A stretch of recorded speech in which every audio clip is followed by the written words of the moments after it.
During the Christmas season, Bruce's childhood friend, Martha, had an unfortunate accident and broke her leg. With no one to care for her, Bruce decided to bring her home and asked me to help look after her. Without a word of complaint, I tidied up the guest room, preparing for Martha's arrival. But as I was cleaning, I stumbled upon something unexpected. A collection of letters spanning over 40 years exchanged between Bruce and Martha. More than 500 letters chronicled their nearly 5-decade-long entanglement. In those pages, Bruce poured out his longing, his devotion, and his love for Martha, their words brimming with intimacy and passion. Reading those letters, my heart pounded with a mix of shock and clarity. The marriage I had once believed to be solid and fulfilling had, in reality, been riddled with cracks from the very start. And I knew a forced love was never meant to last. So when Bruce brought Martha home, I met him with a calm resolve. Looking him in the eye, I said, "Let's get a divorce. You were unfaithful for this marriage, so you leave with nothing." By the time Bruce brought Martha home, I had already calmed down. I sat quietly in the living room, watching as he pushed her wheelchair inside. They both had smiles on their faces. Bruce, the ever-gentle scholar, exuding an air of intellectual refinement. Martha, despite the cast on her leg, carrying herself with the kind of effortless grace that made people take notice. If ever there were a perfect embodiment of the phrase, "wolves in sheep's clothing," it was the two of them. I stared at them, thinking how, if not for those letters, I would have never suspected that my nearly 70-year-old highly respected professor of a husband was capable of such betrayal all these years. Nor would I have imagined that Martha, the celebrated artist praised for both her talent and character, would willingly play the role of the other woman for decades. Bruce's smile faded the moment he noticed me sitting there. Annoyance flickered across his face as he asked, "Why are you just sitting here? Did you finish preparing the guest room? Is dinner ready?" That cold indifference, that commanding tone, he wasn't speaking to me like a wife of over 40 years. No, he spoke to me the way one would speak to a maid, issuing orders without a shred of care. Our marriage had always been like this, unequal. Bruce gave commands, I obeyed. He never smiled at me the way he did at Martha. With me there was no warmth, no tenderness, only demands. My nose stung, but I held back the emotion. I had spent hours sitting here, sorting through my thoughts, accepting what I had always tried to ignore. And yet, even with all that acceptance, the pain was unavoidable. I was human after all. I had feelings. I had married Bruce when I was just 20 years old. 48 years, nearly half a century, I had devoted myself to this man, this family. And this was how he repaid me. Bruce's frown deepened when I didn't respond. "Did you not hear me? What kind of attitude is this? Sitting there like a statue in front of our guest. Do you have no manners?" From her wheelchair, Martha watched our exchange with a faint, almost imperceptible smirk of satisfaction. Then in a soft, concerned voice she said, "Bruce, is Debbie upset about taking care of me? I don't want to be a burden." Bruce's irritation melted instantly. With a bright, reassuring smile he replied, "Don't be silly, Martha. Why would she mind? She's just a housewife, she has nothing else to do all day. Of course she's happy to help." I almost laughed. When exactly had I ever said I was happy to take care of her? Whatever lingering attachment I had for Bruce evaporated in that moment. I looked at him, at the man I had spent nearly my entire life with, and saw him for what he truly was. The veneer of respectability, the charm, the intellect, it was all stripped away, leaving only the ugly truth beneath. There was nothing left of my love or admiration for him. Only disgust. "Bruce, if you want to take care of Martha, do it yourself.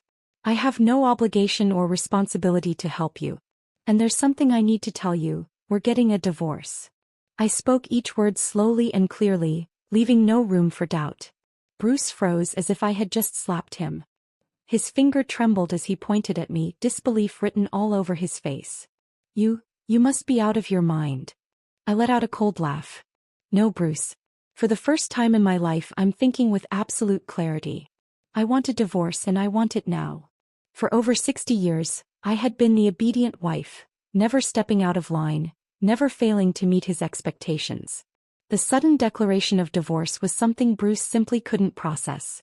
"Debbie, what is this nonsense? You're upset about taking care of Martha, is that it? If you didn't want to, you should have just said so." His voice carried feigned exasperation, his attempt to twist the situation so that I was the unreasonable one, as if my supposed cruelty and selfishness were the only reasons I would dare speak of divorce. Martha immediately put on a pitiful expression, her eyes shimmering with false remorse. "I'm so sorry, this is all my fault. If I hadn't broken my leg, you two wouldn't be fighting." Bruce turned to her with a reassuring look. "This has nothing to do with you. Debbie is just having one of her episodes at her age. Don't worry about it, Martha." Then, without even looking at me, he added dismissively, "If you don't want to take care of her, fine, I'll hire a nurse. Martha, let's go."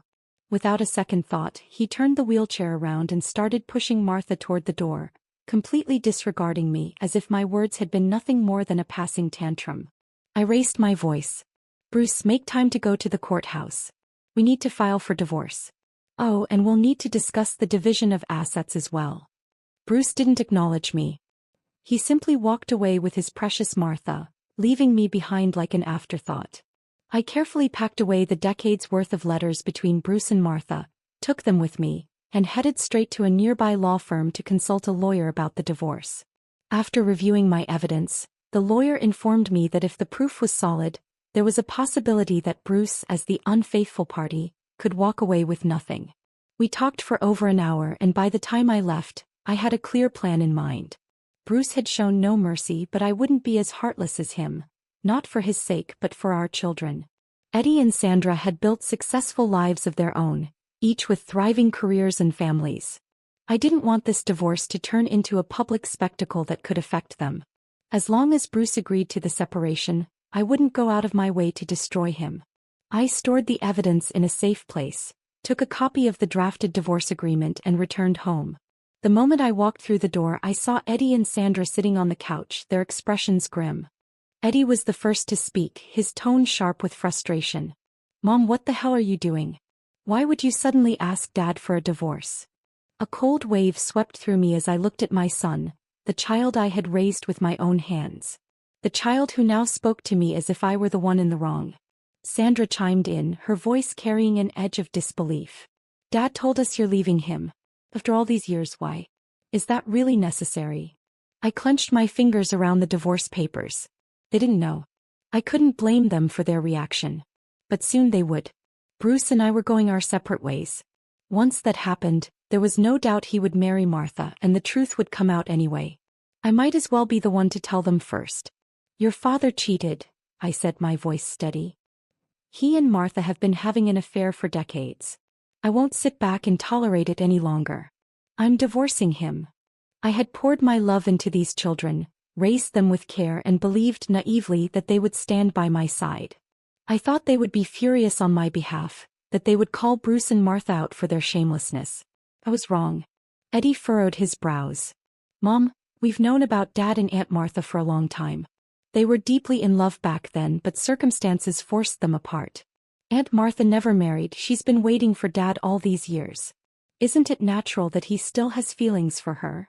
My breath caught in my throat. Sandra nodded in agreement. "Mom, given Dad's status, it's normal for him to have close female friends. You've spent your whole life as a housewife. You don't share his world, don't have deep conversations with him. To be honest, you were never really a good match for Dad. You do know he was forced into marrying you, right?" She looked at me with something almost like pity. "You're making a big deal out of nothing," she added. "Dad and Aunt Martha are just close friends. They never did anything to betray you. Do you really have to stir up trouble over this?" If I hadn't seen Bruce's letters, I might have believed them. I might have fooled myself into thinking he and Martha were truly innocent. But how could they be? 40 years of tangled emotions, 40 years of holiday getaways spent together, 40 years where Bruce never once brought me flowers, never gave me a single thoughtful gift, yet he showered Martha with presents. He never remembered what I liked, but he knew Martha's preferences like the back of his hand. I had always assumed this was something just between Bruce and Martha, a secret they kept from everyone. I had thought my children, like me, had been kept in the dark. But now I knew the truth. I looked at Eddie, then at Sandra. My voice was hollow when I spoke. "So, you both knew? You knew all along?" They nodded in unison. Eddie was the first to respond, shifting uncomfortably. "Mom, we didn't mean to keep it from you. We just didn't want to upset you. Dad's a respectable man and Aunt Martha isn't some random woman. We trust their character. They wouldn't cross the line. Sandra quickly chimed in. Mom, stop making a fuss over nothing. This isn't the time to throw a jealous tantrum. Think about the family. Think about us. Stop talking about divorce like it's some casual thing. I nearly choked on my own breath. My husband's betrayal was painful, but my children's reaction was unbearable. This was worse. So much worse. Had I really raised them? Had I really spent my life pouring love into two children who now stood here, defending the man who had humiliated me? Eddie saw the rage darkening my face and tried to smooth things over, speaking in an overly patient tone as if I were a stubborn child. Mom, I get it. You're upset. But what does it change? You have no job, you've been out of touch with the world for decades. How are you going to survive on your own? Sandra nodded in agreement. Exactly. You've had a comfortable life with Dad. You never had to work, never had to worry about money. What more do you want? Comfortable life? I let out a laugh, cold, bitter, mirthless. I had never lived a comfortable life. I once had a promising career, but Bruce's parents were in poor health, and he needed to focus on his work. So I gave it up. I stayed home to take care of them. Then we had children and I devoted myself to raising them. By the time they were grown, there were grandchildren to look after, school pickups and drop-offs, meals to cook. For 60 years I had never lived for myself. I had always been someone's daughter, someone's wife, someone's mother, someone's grandmother. Never, not once, had I simply been me. And I had never complained. I had believed, foolishly, that my sacrifices were seen and appreciated. That my love was understood. But to them I had been enjoying life. Tell me, what kind of luxury is waking up before dawn to make breakfast? What kind of privilege is scrubbing floors, washing clothes, running errands, preparing meals day after day, year after year? In 40 years I had never traveled, never seen a movie in a theater, never attended a concert. I was nothing more than a glorified maid, and even maids at least got paid. I had nothing. I stared at my children, my face frozen in an expression of utter disbelief. Eddie, sensing he might have gone too far, softened his voice. Mom, look, if you don't want to take care of Aunt Martha, that's fine. Dad can hire a nurse. Just don't make this into a big scene. You've lived here for so long. Do you really want the neighbors gossiping about you? Gossiping about me? They thought I was the embarrassment? Eddie continued, just call Dad, apologize, and let's move past this. My hands trembled with rage. Sandra added, I actually need Aunt Martha's help with something. Mom, even if you don't care about Dad, at least think about me. Don't make her hate us. Just call Dad and say you're sorry. Then, before I could react, they dialed Bruce's number, shoved the phone into my hand and waited. For 40 years, whether I was right or wrong, I had always been the one to apologize first. I had always been the one to bow my head. And now they expected me to do it again. Expected me to apologize to the man who had spent his life loving another woman. The man who had written love letters to her while treating me like a shadow. While he had been traveling the world with Martha enjoying themselves, I had been trapped in the walls of this house, invisible, unimportant. And they still expected me to lower my head. My heart felt barren. I looked at my son and daughter, the very children I had poured my love into, raised with my own hands, now treating me like a stranger. The moment they had grown up and built lives of their own, I had become nothing to them. Maybe now that they earned their own money, they looked down on me, the mother who had stayed at home. Not only did they have no respect for me, but they saw me as weak, as someone to be dismissed and trampled over. I glanced down at the phone they had shoved into my hand. From the other end, Bruce's cold voice came through. What for? Under Eddie and Sandra's expectant gazes, I spoke clearly, enunciating every word. Bruce, I'm telling you again, I want a divorce. Come over now so we can settle it. Bruce didn't take me seriously. He brushed me off with a few half-hearted scoldings before hanging up. Eddie and Sandra, seeing that I was resolute, shook their heads in exasperation. To them I was being unreasonable. They didn't stay long. They had no interest in standing by me. And just like that I was alone. I sat on the couch, staring at the emptiness around me, a bitter laugh escaping my lips. My whole life, what a joke. What a pathetic, pitiful existence. But self-pity wouldn't get me anywhere. There was no one to turn to, no one to share my grief. I had only myself. And for the first time in my life I was going to fight for me. Bruce hadn't made a single move. He probably thought I would cave, that I would swallow my pride like I always had. Too bad for him. I had no intention of backing down. Not this time and not forever in the future. I gave him a week. 7 days passed and he never showed up, never called. He thought he could ignore me, that I would come crawling back. He was wrong. I started packing. Eddie and Sandra had proven themselves to be just as cold and selfish as their father. I had once worried about protecting them, about keeping the divorce quiet for their sake. But after that conversation I saw how foolish I had been. In this house I was nothing. No one cared about me. So why should I keep trying to protect people who treated me like I was invisible? I wasn't just going to divorce Bruce. I was going to make sure he walked away with nothing.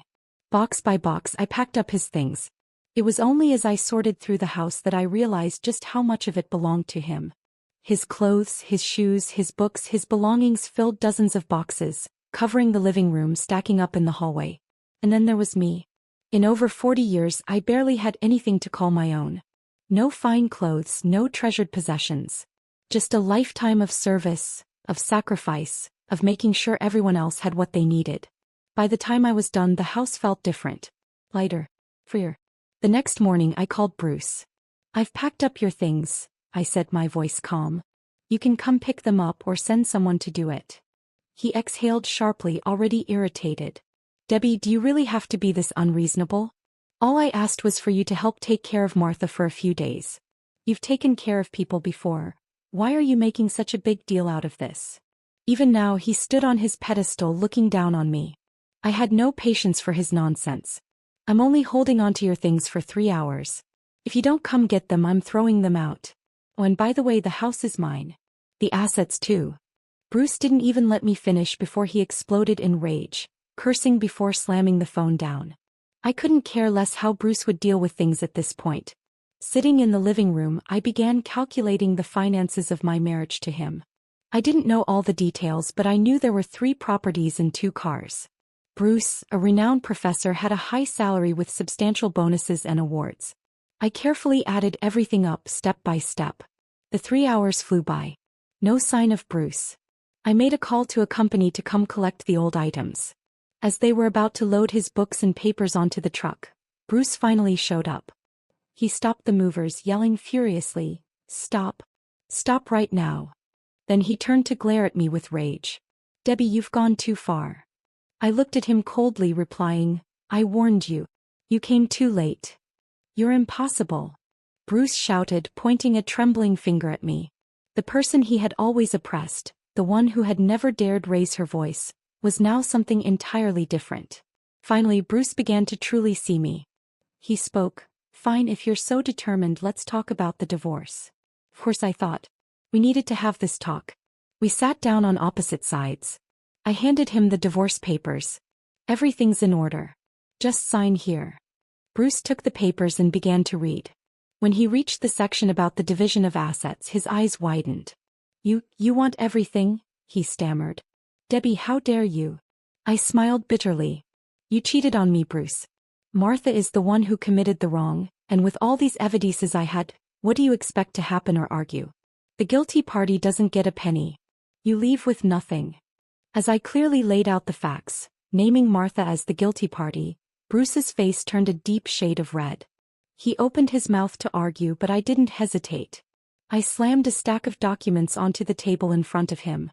Bruce picked up the papers and his face drained of color as he scanned the contents. His hands shook as he pointed at me, barely able to speak.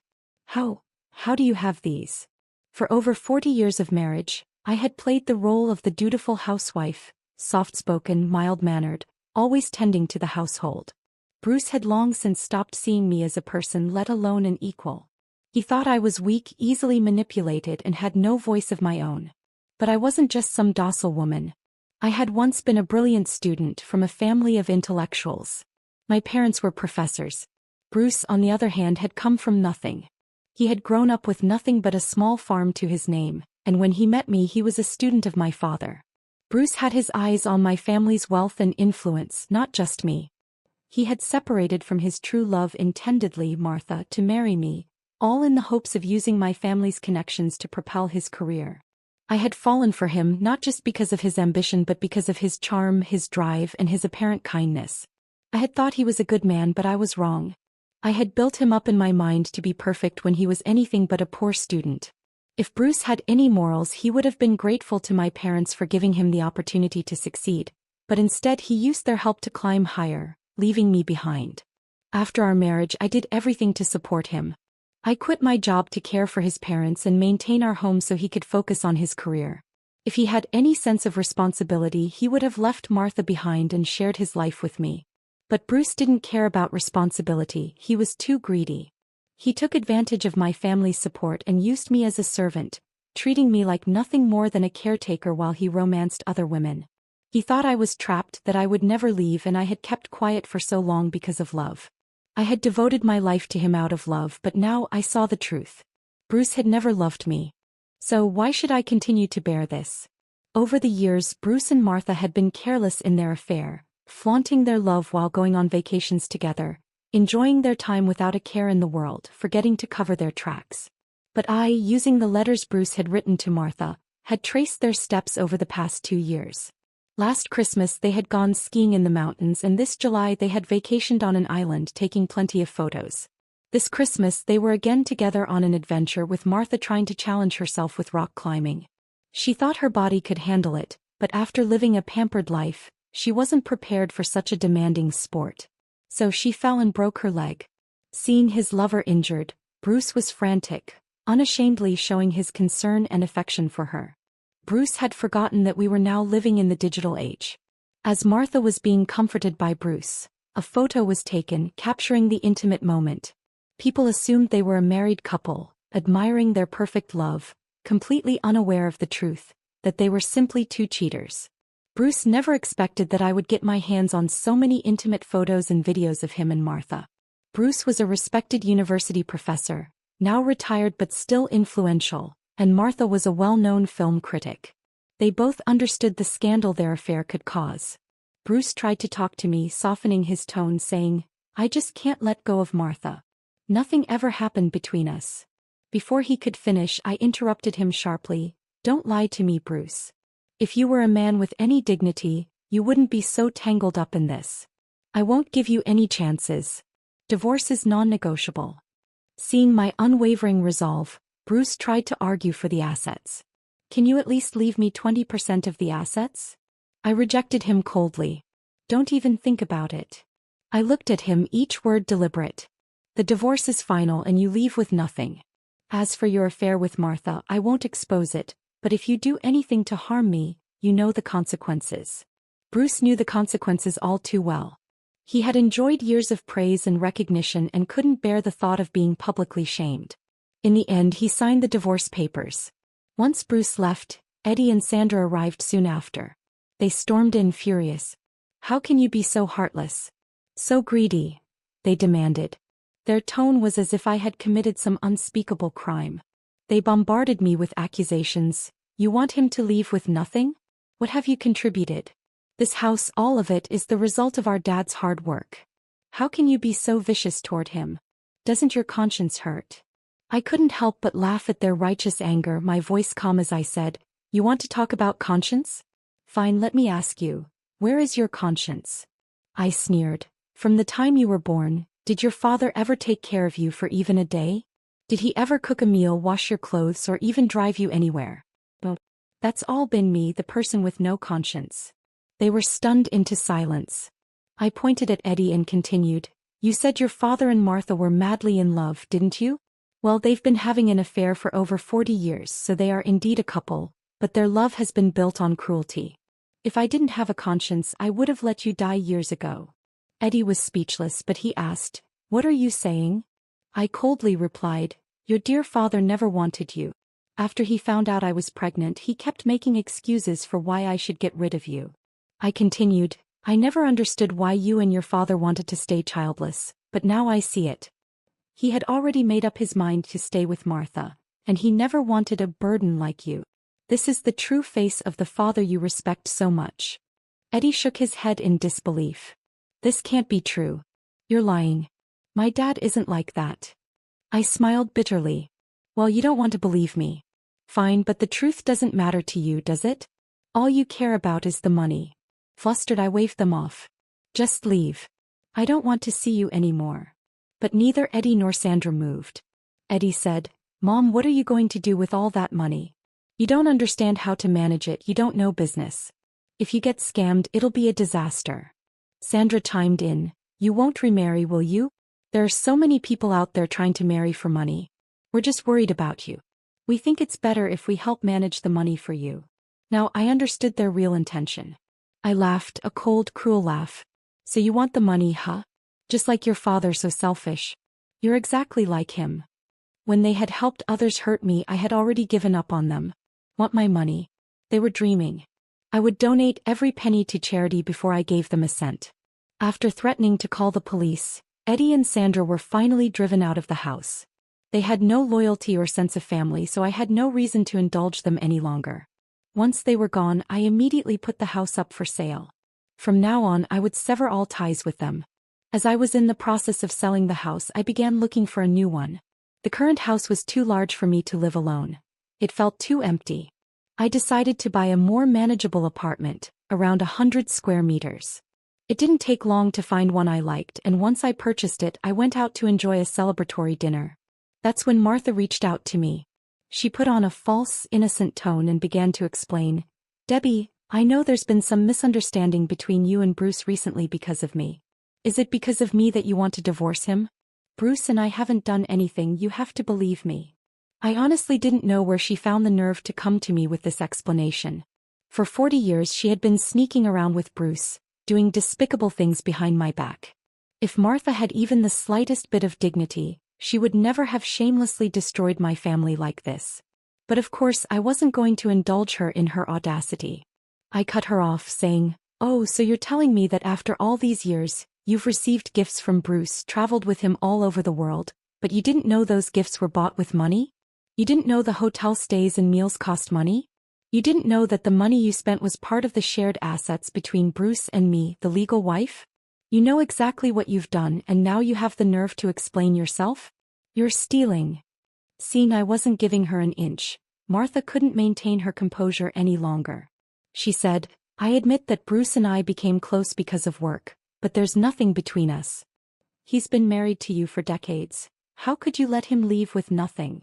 I shot back, "Listen, Martha, just because I promised Bruce I wouldn't expose your affair, it doesn't mean I'm going to show you mercy. You know exactly what you've done. So stop pretending to be anything more than Bruce's mistress. Don't come near me. I'm not Bruce. I won't tolerate you." Martha's anger flared, her voice rising with each word. "No wonder Bruce always said you had no sense of fun, that all you cared about was money. Debbie, you're the most vulgar and scheming person." I smiled, responding calmly, "You two must be so noble, huh? You don't like money, but you wear gold, live in a mansion and drive luxury cars. You don't love money, but you're here begging me not to make Bruce leave with nothing. You better think carefully. You're the one asking me, not negotiating terms with me." Martha was fuming, unable to contain her rage but still trying to provoke me. "Debbie, you're so pathetic. Your husband doesn't want you, your kids despise you. You've been a joke for all these years." This last statement was exactly what Martha wanted to say all along. My children had firmly sided with her and Bruce, supporting her every word. Martha felt smug, thinking that her little victory over my children would make me furious. But I was as calm as ever, my voice steady as I replied, "Ungrateful children? If you're happy with them, then I'm happy to give them to you. I hope you can keep laughing like this for a long time." Martha, seeing that her words had no effect on me, grew restless. She constantly posted more pictures of her and Bruce, showcasing their intimate moments. She also shared more videos and photos of herself with Eddie and Sandra, trying to flaunt their closeness. But honestly, I felt nothing when seeing all these. As the days passed, my divorce hearing with Bruce soon arrived. I woke up early and headed straight to the courthouse. The past month had been blissful for me. I bought a new house, decorated it according to my style and moved in. I no longer had to wake up early to prepare breakfast for the family. I slept until I naturally woke up. I didn't need to stress over dinner, cooking different meals to satisfy everyone's taste. During this time I was free. I ate what I wanted, slept when I felt like it, and spent my free time buying clothes, getting beauty treatments, learning flower arrangement, painting and playing the piano. Life was easy and carefree. I gained a few pounds, but my energy and spirit were at an all-time high. In contrast, Bruce seemed like a shell of himself.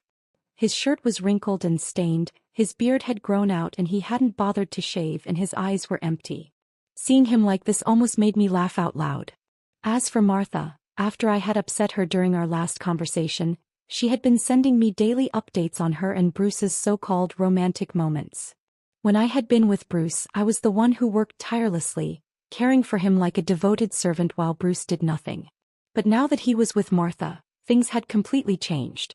Martha, with her leg injury, relied on Bruce to feed her, bring her tea, bathe her, and assist her in every way. Martha enjoyed being pampered, but Bruce, who had never done a single household chore in his life, was clearly struggling. This month had made Bruce realize something.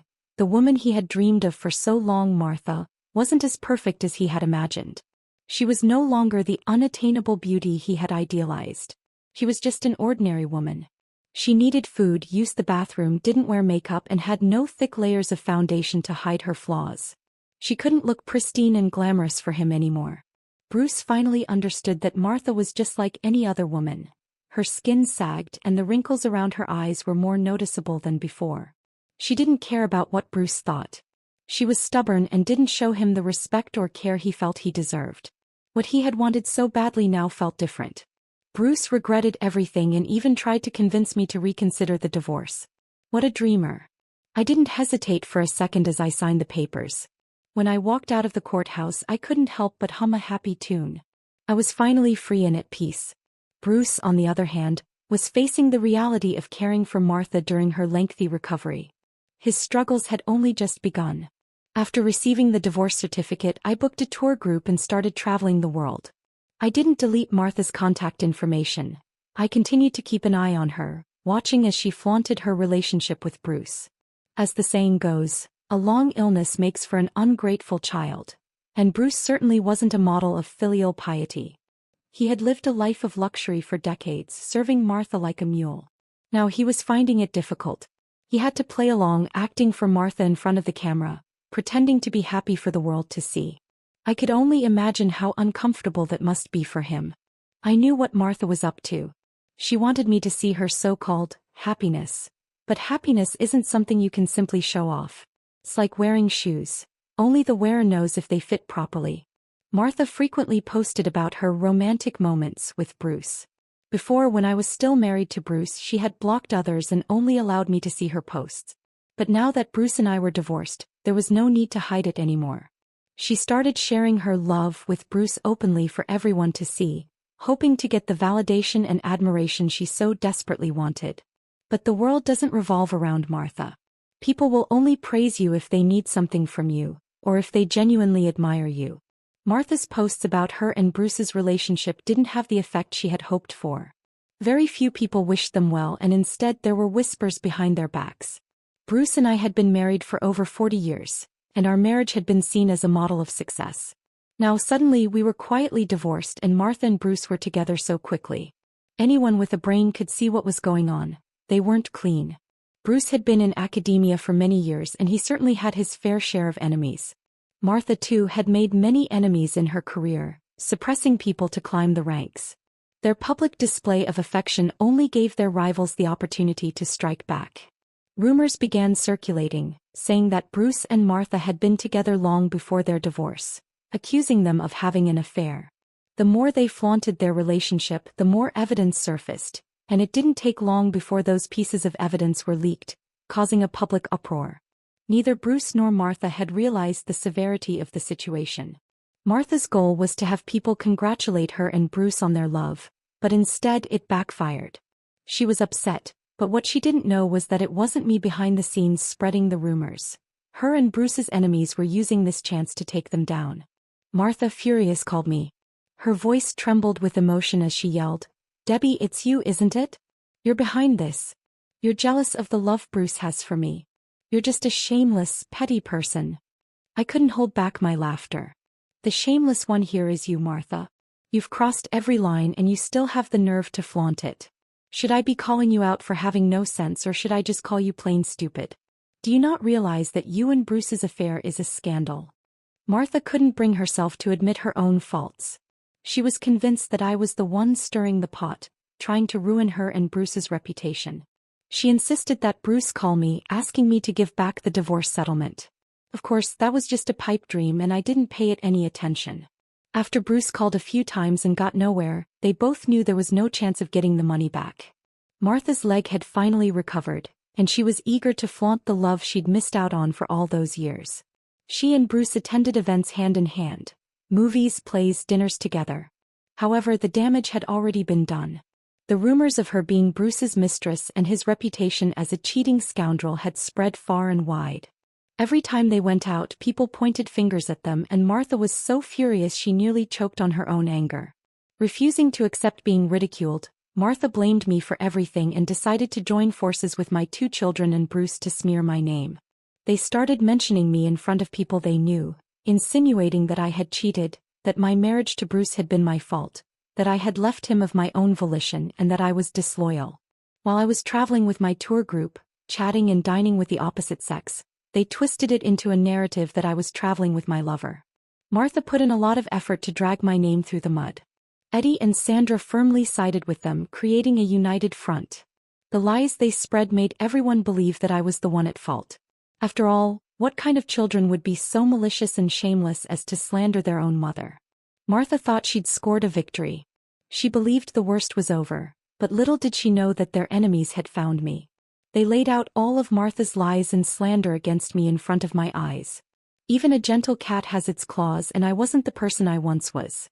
I was no longer willing to endure such humiliation. I was furious. I had already given them enough chances to back off, but they kept pushing me.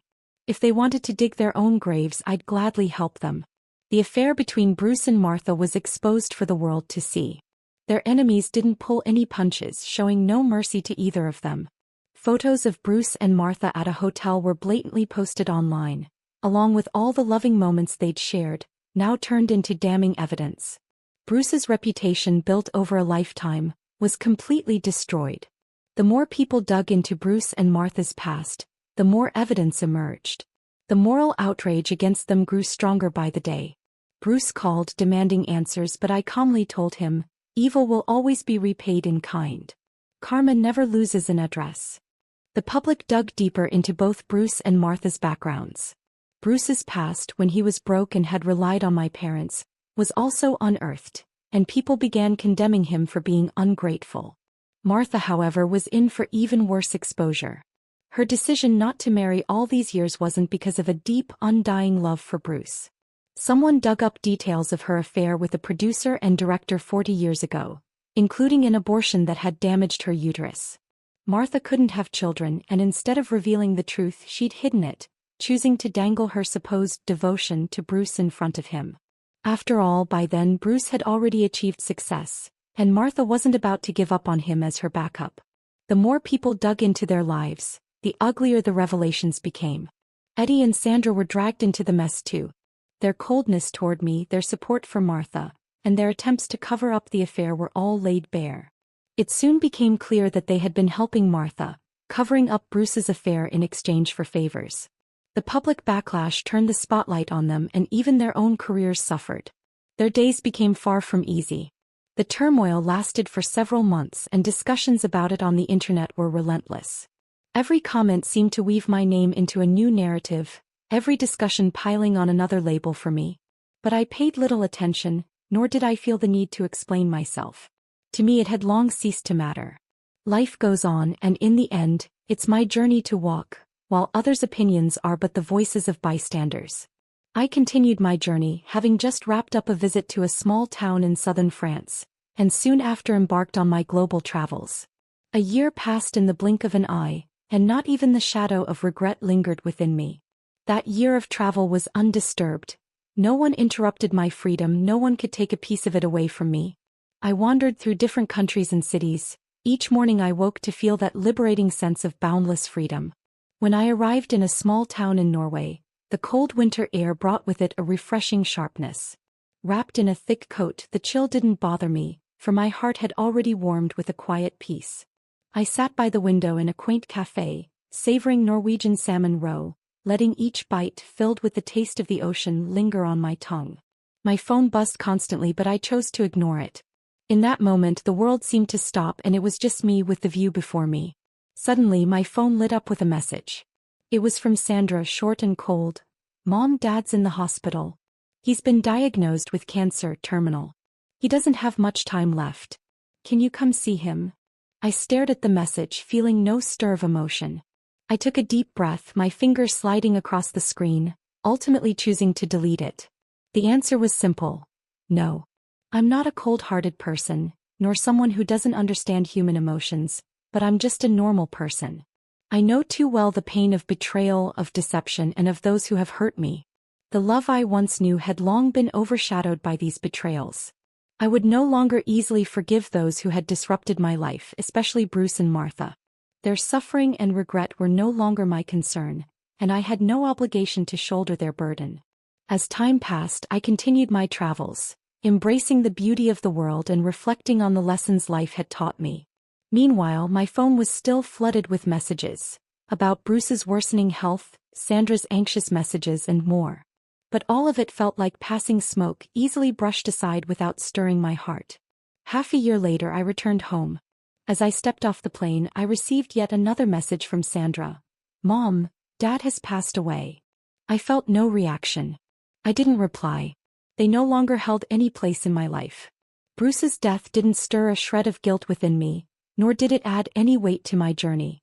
I had long since stepped out from their shadows and had found my own light. I gently tucked my phone away, gazing at the bustling crowd in the airport terminal. A quiet smile spread across my face. All that had passed was gone, and all the pain had lost its meaning. Now I was living my life, truly mine, free from constraints, free from sorrow, only joy, freedom, and infinite possibilities. Life continued, and so did I, the one who now lived only for herself. This is Martha's story.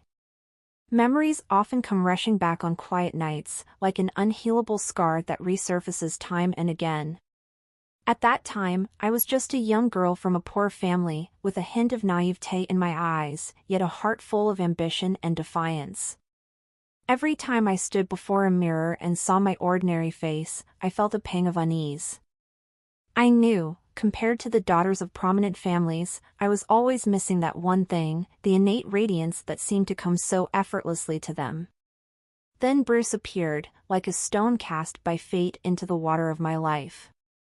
At that time, he was a rising star in the academic world, charming, brilliant, and nearly universally known. He not only commanded my admiration, but also ignited a deep desire in me to stand by his side. My family was struggling. I was the only one in my family to attend college, and every penny was either a scholarship or came from my family's hardship. Bruce, on the other hand, was the talented scholar, with knowledge as vast as the sea and a presence that could not be ignored. His every move radiated a kind of aura I could not resist. We shared similar ambitions and ideals, though our backgrounds were vastly different. I knew, deep down, that I depended on him. He could open doors to a broader world for me, and I longed for that innate prestige that came with being by his side. But time is a double-edged sword. We used to study together in the library, discuss academics, and dream of the future. But slowly, Bruce's attention started to shift away from me. He became busier, more distant, and more withdrawn. In the end, his gaze was no longer filled with hope for the future, but rather with the resignation to compromise with the reality of life. Debbie, that gentle, family-oriented woman, became the wife he eventually chose.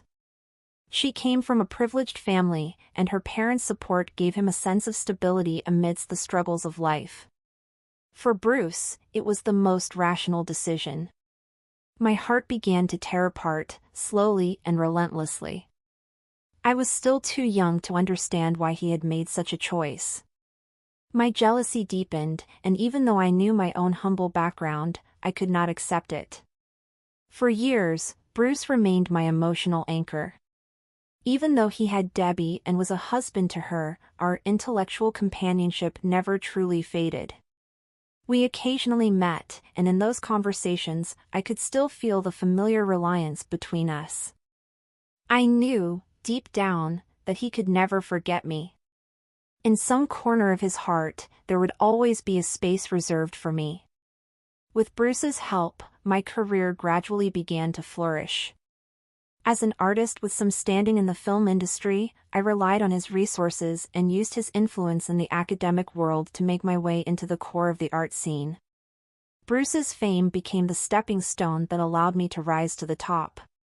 At every art exhibition and film release, I made sure to stand by his side, making sure everyone could see the unspoken connection between us.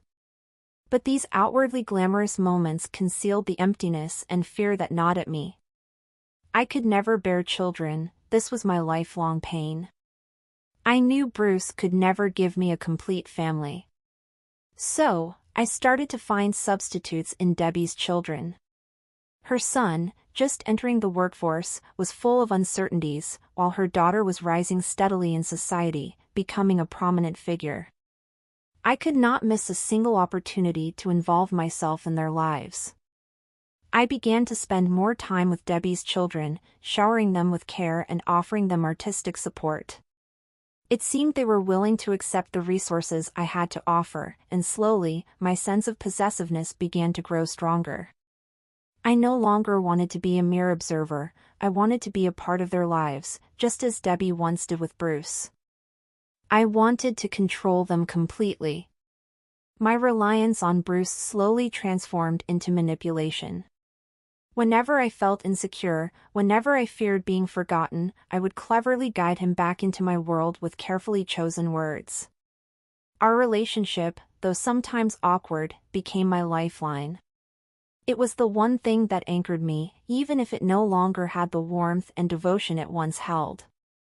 But as the years passed, Bruce was no longer the energetic young man I once admired. The memories of our shared time together began to fade, and recently, the injury to my leg made it harder for me to move freely, a constant reminder of the changes that had come with time. Bruce pushed me into the living room one evening, and I looked at him. The admiration and dependency I once felt for him had transformed into emptiness and indifference. He was no longer the hero I had once chased after, just an ordinary man burdened with the weight of responsibilities. He was no longer gentle with me. His patience had worn thin in the face of my ailments, and every time I needed his help, a flicker of annoyance flashed in his eyes. The woman who had once relied on him, the one who had given up everything for him, had become someone he regarded with growing impatience. I had become a burden to him, a presence that failed to meet his expectations. I started to panic. This panic drove me to look back at the letters we had exchanged, reliving the youthful days when we were so full of dreams. I had given so much for him, even sacrificed my future. But now, he was indifferent and cold. I began to wonder if it had all been a dream, perhaps everything had been a self-made illusion, and the reality that awaited me was barren. When the secrets of our relationship were exposed, the public began to gossip. I had once wondered what kind of ending our love would have, but I had never imagined it would end in such a disgrace. In that moment, I felt that all my efforts had been for nothing. I took the letters we had exchanged, my gaze unfocused, and gently burned them, letting the flames consume them, as though by doing so I could erase the pain in my heart. Staring at my reflection in the mirror, I whispered to myself, I deserve this loneliness. Over the years, I had greedily sought to possess everything, but in the end, I had lost the most precious thing of all, myself. I had once been a girl chasing after dreams, filled with longing and hope for love. But now, all I had left was emptiness and endless regret. I had once thought of myself as the victor in the game of fate, but now, I saw that everything had been nothing more than a mirage I had created. Bruce, Debbie, everyone who had once been a part of my life, would eventually leave me. My life, it seemed, was destined to be a tragedy, a story of greed and inferiority, a tragedy I had written for myself.